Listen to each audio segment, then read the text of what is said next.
Hello and welcome to this video in the series about each of the new constituencies. For this video we'll look at one of the new constituencies in Yorkshire and the Humber. In this short video we will look at the details on the new constituency, how this new one is formed, the previous results, the 2019 results, current candidates, and make predictions with different levels of how bad of a day it might be for the Conservatives. Please comment below for anything you'd like to see and subscribe to our channel to see new updates that we'll do and discussion videos as the election gets closer. There are lots of changes with boundaries in the next election, so we're going to give a quick overview of how the boundaries are changing and how it's going to affect each seat. Only 65 seats, or 10% of the seats, are staying the same, so here we're going to compare how the new seat compares to the main one that is replacing. There are some huge changes, such as the City of Chester, which now has 2 seats, but some seats are being completely dissolved, with populations moved to neighbouring seats. So why are the boundaries changing?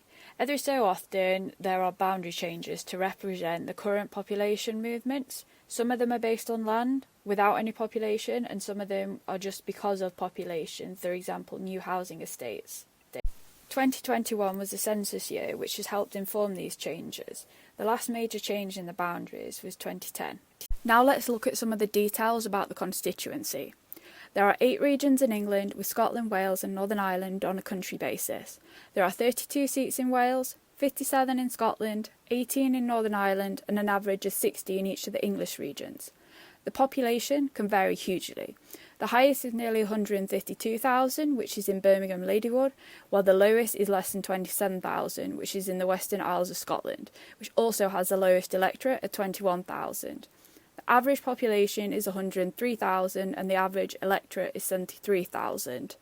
The largest area is the most northerly mainland seat, which is Caithness, which is nearly 12,000 kilometres squared, or approximately 100 times the size of Manchester.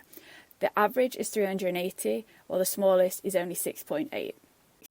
The average percentage of the 16 to 49-year-olds is 41%, with the highest in Leeds Central and the lowest in North Norfolk, which also has the highest 65+. The average 65+ is 38%, with the minimum at 15%, which is in the area around Canary Wharf.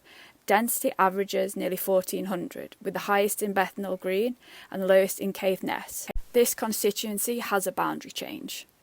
This constituency is affected by a boundary change. Because of this, we now have populations from multiple old seats. These percentages are based on population, not land. When we're looking at the winner in 2019, it's a bit more relevant to the seats that are now made up from multiple old seats. Nevertheless, this is the result from 2019, with the winner and whether the seat was held or it changed. Here are the winning party and those that came second, and also the majority. The size of the majority is key when considering how this seat might change. Maybe not so much when there's a big Labour majority or Lib Dems, but for pretty much any Conservative seat, it's possibly not considered safe, bar a very extreme few. The same for the SNP. Some of these are really up for grabs, particularly for Labour and the Lib Dems. Here we see the vote share at the last 4 elections for the 5 main parties in England: the Conservatives, Labour, Lib Dem, Green and a combination of Brexit or UKIP. The Brexit UKIP vote was distorted in some constituencies in 2019 because if they were held by the Conservatives in 2017, they didn't stand against them. Nevertheless, we can see the changes that occurred throughout the different elections. This is a list of candidates that are on the ballot paper for this constituency. This is now a finalised list as the deadline to register as a candidate has passed. With this forecast, we predict the seat to be changed. Thank you for watching this video. We hope you learned a lot about the new constituencies. Please subscribe to our YouTube channel, follow us on Instagram and Twitter.